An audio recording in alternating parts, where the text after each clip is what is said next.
Capítulo 7. Uma baleia de espécie desconhecida. Embora surpreendido pela queda inesperada, nem por isso deixei de guardar uma lembrança muito clara de minhas sensações. Fui logo arrastado a uma profundidade de aproximadamente 6 metros. Sem pretender equiparar-me a Byron e Poe, que são mestres, sou bom nadador e o mergulho não me assustou. 2 vigorosos impulsos com o calcanhar trouxeram-me de volta à superfície. Minha primeira reação foi procurar a fragata com os olhos. A tripulação teria se dado conta de meu desaparecimento? A Abraham Lincoln alteraria seu curso? O comandante Farragut lançaria um escalera ao mar? Eu poderia alimentar a esperança de ser salvo? As trevas eram profundas. Percebi a leste um vulto escuro desaparecendo, cujos sinalizadores apagaram-se com a distância. Era a fragata. Julguei-me perdido. Socorro! Socorro!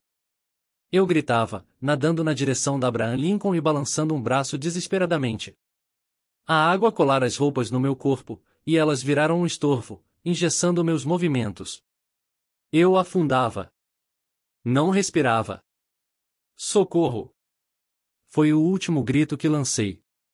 Minha boca encheu-se de água e comecei a me debater, arrastado para o abismo. Subitamente, uma mão vigorosa agarrou minhas roupas, senti-me violentamente reconduzido à tona, e ouvi, sim, ouvi estas palavras pronunciadas ao meu ouvido. Se o patrão fizer a extrema gentileza de apoiar-se no meu ombro, o patrão nadará bem mais à vontade. Você. Eu disse.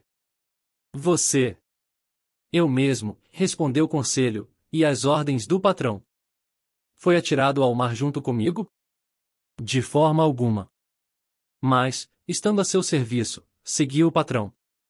O valoroso rapaz achava isso absolutamente normal. E a fragata? Perguntei. A fragata. Respondeu o conselho, voltando-se para trás. Acho que o patrão fará bem não contando muito com ela. O que disse? Disse que, no momento em que me jogava ao mar, ouvi os homens do timão gritarem, a hélice e o timão estão rachados. Rachados? Sim. Rachados pelo dente do monstro. Penso ter sido a única avaria sofrida pela Abraham Lincoln. Porém, circunstância adversa para nós, ela está ingovernável. Então estamos perdidos. Talvez, respondeu tranquilamente o conselho. Por outro lado, ainda temos algumas horas à nossa frente, e em algumas horas fazemos muita coisa. O imperturbável sangue frio de conselho injetou-me ânimo. Nadei mais vigorosamente, porém, atrapalhado pelas roupas, que me comprimiam como uma placa de chumbo, tive extrema dificuldade para me manter à tona. Conselho se apercebeu disso. Que o patrão me permita fazer-lhe uma incisão, disse ele. E, enfiando uma faca aberta sob minhas roupas, rasgou-as de alto a baixo num golpe certeiro. Em seguida, desvencilhou-me delas com desenvoltura, enquanto eu nadava pelos dois. Foi a minha vez de prestar o mesmo favor a conselho, e continuamos a navegar um próximo ao outro. Nem por isso a situação era menos terrível. Talvez nosso desaparecimento não houvesse sido notado, e ainda que não tivesse passado em branco, a fragata, desfalcada do leme, achava-se impossibilitada de fazer meia volta. Logo, nossa única esperança eram os escaleres. Conselho raciocinou friamente em cima dessa hipótese e fez seu plano de modo condizente. Espantosa natureza! O flegmático rapaz parecia sentir-se em casa. Decidimos, portanto, visto que nossa única chance de salvação era sermos resgatados pelos escaleres da Abraham Lincoln, nos organizar de maneira a poder esperá-los o máximo de tempo possível. Nesse sentido, julguei por bem revezar nossas forças a fim de não esgotá-las simultaneamente, e eis o que combinamos, enquanto um de nós, deitado de barriga para cima, permaneceria imóvel, de braços cruzados, pernas esticadas, o outro nadaria puxando para a frente. Essa função de rebocador não deveria durar mais de 10 minutos, e, assim nos revezando, poderíamos boiar algumas horas, quiçá até o raiar do dia. Probabilidade ínfima, mas a esperança é coisa por demais arraigada no coração do homem. Além disso, éramos dois. Enim, afirmo, embora pareça improvável, que se tentasse destruir em mim toda ilusão, se quisesse me desesperar, eu não o conseguiria. A colisão entre a fragata e o cetáceo dera-se em torno das 11 horas da noite. Eu calculava mais 8 horas de nado até o nascer do sol. Operação perfeitamente exequível, revezando-nos. O mar, brando, pouco nos cansava. Às vezes eu me aventurava a perscrutar as trevas espessas, rompidas unicamente pela fosforescência provocada por nossos movimentos. Observava as ondas luminosas desfazendo-se na minha mão, com seu tapete reluzente entremeado de placas lívidas. A sensação era de estarmos imergidos num banho de mercúrio. Em torno de 1 hora da manhã, minhas forças chegaram ao fim e a dormência alastrou-se pelos meus membros, fisgados por violentas cãibras. Conselho foi obrigado a me amparar, e a responsabilidade por nossa flutuação repousou exclusivamente em seus ombros. Logo ouvi o pobre rapaz ofegar e sua respiração vacilar. Percebi que não aguentaria por muito tempo. Solte-me. Solte-me. Ordenei. A abandonar o patrão. Jamais. Espero inclusive afogar-me antes dele. Foi a resposta que obtive. Nesse momento, a lua apareceu através das franjas de uma grande nuvem que o vento arrastava para leste. A superfície do mar cintilou sob seus raios, luar benfazejo que revigorou nossas forças. Minha cabeça aprumou-se. Meu olhar varreu o horizonte. Avistei a fragata. Estava a 5 milhas de distância e não formava mais senão um vulto escuro, quase invisível. De escaleres, porém, nem sinal. Quis gritar. Para que, a tal distância? Meus lábios inchados obstruíram a passagem de todo e qualquer som. Conselho articulou algumas palavras, e ouviu por várias vezes repetir: socorro! Socorro! Interrompendo nossos movimentos por um instante, escutamos. Embora pudesse ser um desses zumbidos com que o sangue opresso ataca a audição, tive a impressão de que um grito respondia ao grito de Conselho. Ouviu? Murmurei. Sim. Sim. E Conselho lançou aos ares um novo apelo desesperado. Dessa vez, não havia engano possível. Uma voz humana respondia à nossa. Seria a voz de algum desgraçado, abandonado no meio do oceano, alguma outra vítima da colisão sofrida pelo navio? Ou um escaler da fragata sinalizando na penumbra? Conselho fez um esforço supremo e, apoiando-se no meu ombro enquanto eu extraía forças de um último espasmo, soergueu meio corpo fora d'água e voltou a cair esgotado. O que viu? Vi, ele murmurava. Vi, mas não falemos. Guardemos o que nos resta de forças. O que ele vira? Então, não sei porquê, a imagem do monstro despontou-me na mente pela primeira vez. Mas, ouí aquela voz. Já se fora o tempo que os Jonas refugiavam-se no ventre das baleias. Enquanto isso, Conselho continuava a me rebocar. Às vezes levantava a cabeça, olhava à frente e chamava com um grito, ao qual respondia uma voz cada vez mais próxima. Eu mal a ouvia. Minhas forças estavam no fim, meus dedos se abriam, minha mão não me fornecia mais ponto de apoio, minha boca, convulsivamente aberta, regurgitava água salgada, o frio me paralisava. Levantei a cabeça uma última vez, então afundei. Nesse instante, um corpo duro colidiu comigo e agarrei-me a ele. Senti então que me puxavam, que me traziam à superfície da água, que meu peito desinflava, e desmaiei. Recuperei prontamente os sentidos, graças às vigorosas massagens que fizeram em meu corpo. Entreabri os olhos. Conselho. Murmurei. O patrão chamou. Respondeu Conselho. Nesse momento, sob os últimos fulgores do luar que se extinguia no horizonte, percebi uma fisionomia que não era de Conselho e que reconheci sem pestanejar. Né? E exclamei. Em pessoa, professor, e correndo atrás da recompensa.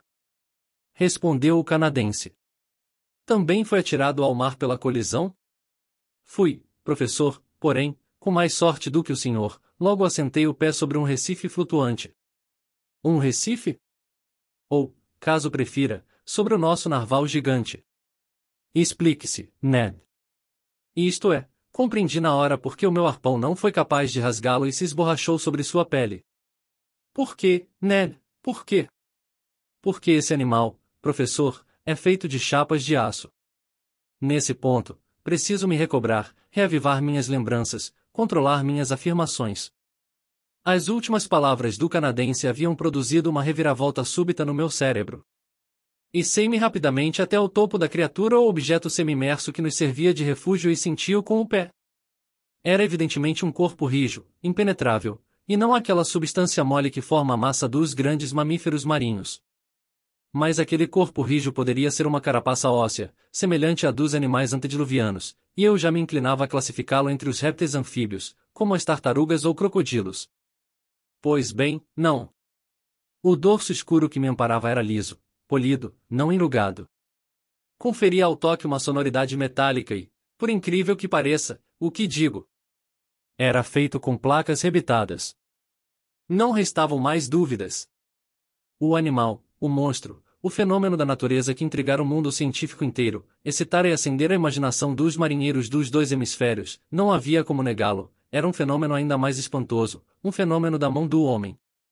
A descoberta da existência da criatura mais fabulosa, mais mitológica, não teria assombrado minha razão em tão alto grau. Que o prodigioso advém do Criador, isso é ponto pacífico. Mas encontrar de surpresa, diante de si, o impossível, misterioso e humanamente realizado, é bastante para embaralhar as ideias. Hesitações, porém, não mais se justificavam. Estávamos deitados sobre o dorso de uma espécie de embarcação submarina, que apresentava, na medida em que me era possível julgar, a forma de um imenso peixe de aço. A opinião de Ned Land estava formada quanto a esse ponto. Só nos restava, a Conselho e a mim, assentir. Mas então, raciocinei, haveria no bojo de tal aparelho um mecanismo de locomoção e uma tripulação para manobrá-lo? É o que tudo indica, embora faça 3 horas que habito essa ilha flutuante e ela não tenha dado sinal de vida, respondeu o arpoador. Ela não avançou? Não, professor Aronnax. Deixa-se embalar pelas ondas, mas mexer não se mexe. Em todo caso, sabemos que é capaz de alcançar grandes velocidades. Logo, daí concluo, visto ser necessário um motor a produzir tal velocidade e um maquinista a operá-lo, que estamos salvos. Fez Ned Land, num tom reservado. Nesse instante, e como para dar razão aos meus argumentos, produziu-se um turbilhão na proa do estranho aparelho, cujo propulsor era evidentemente uma hélice, e ele pôs-se em movimento. Só tivemos tempo de nos agarrar à sua plataforma, que emergia uns 80 centímetros. Por sorte, sua velocidade não era excessiva. Enquanto ele navegar horizontalmente, murmurou Ned Land, nada tenho a dizer. Mas se lhe der na veneta mergulhar, não dou $1 pela minha pele. Menos que isso, poderia ter dito o canadense. Era então urgente nos comunicarmos com os seres fechados naquela máquina.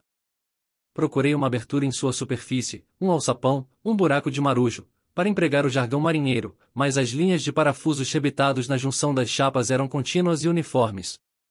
A lua despediu-se naquele momento, deixando-nos na escuridão profunda. Era preciso esperar o dia para atinar com um meio de penetrar o interior da embarcação submarina. Nossa salvação, portanto, dependia unicamente do capricho dos misteriosos timoneiros que governavam aquele aparelho. Se decidissem submergir, estaríamos perdidos. Excetuando-se tal hipótese, eu não duvidava da possibilidade de travar relações com eles. Afinal, se não produziam ar de forma autônoma, cumpria obrigatoriamente que retornassem de tempos em tempos à superfície do oceano para renovar suas provisões de moléculas respiráveis. Ou seja, era imprescindível uma passagem que pusesse o interior da embarcação em comunicação com a atmosfera. Quanto à esperança de sermos resgatados pelo comandante Farragut, o melhor era descartá-la de vez. Estávamos sendo arrastados para o oeste, e estimei nossa velocidade, relativamente moderada, em torno de 12 milhas por hora.